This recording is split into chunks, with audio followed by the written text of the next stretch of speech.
আমরা চলে এসেছি রায়গঞ্জের নাটখাটে। দিনটা ছিল 27th আগস্ট। দিনটা আমাদের জন্য প্রচন্ড স্পেশাল, কারণ এই দিন থেকেই কিন্তু আমাদের জার্নি স্টার্ট হয়েছিল 2013-এ।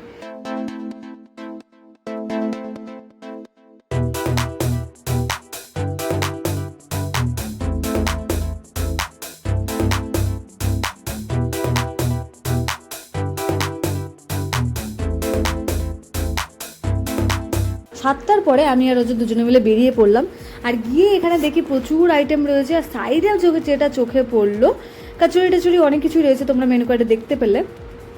কিন্তু সবার ফার্স্টে যেটা আমাদের চোখে পড়েছিল সেটা হলো ভ্যারাইটি মিষ্টি। প্রচুর মিষ্টি এখানে রাখা হয়েছে। এবার রজতকে বললাম, রজত তুমি আর যাই করো মিষ্টির দিকে কিন্তু তাকাবে না, কারণ এই যে বিয়ের আগে থেকে মানে আইবুড়ো ভাত থেকে শুরু করে তুমি খালি মিষ্টিগুলো দেখছো। মিষ্টিগুলো দেখলে কিন্তু অটোমেটিক জিভে জল আসবেই, কিন্তু কিছু করার নেই।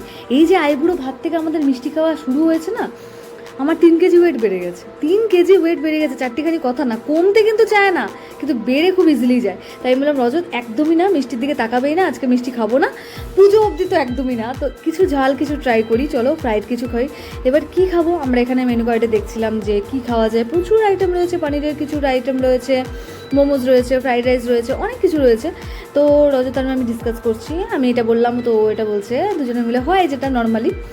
কিন্তু আমি যদিও সবসময় ওকেই সাপোর্ট করি, ও যেটা বলবে সেটাই, আমি কখনো ওর উপরে কথা বলি না। ও বললো মোমো খাবো, আমি বললাম ঠিক আছে চলো ফ্রাইড মোমোই খাই। মোমোটা তো দেখতে তো প্রচণ্ড ডিলিশিয়াস ছিল, বুঝতেই পারছো, এত সুন্দর লুকস অ্যান্ড খেতেও খুব ভালো ছিল।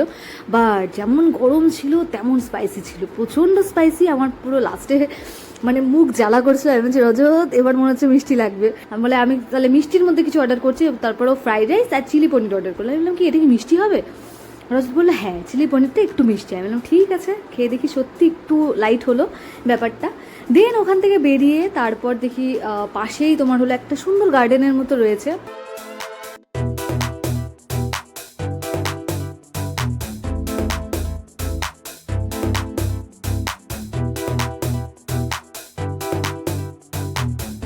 রজত ওখানে কিছুক্ষণ হাঁটাহাঁটি করার পর লাস্টে আমি চলে গেলাম বলরামের বুটিকে।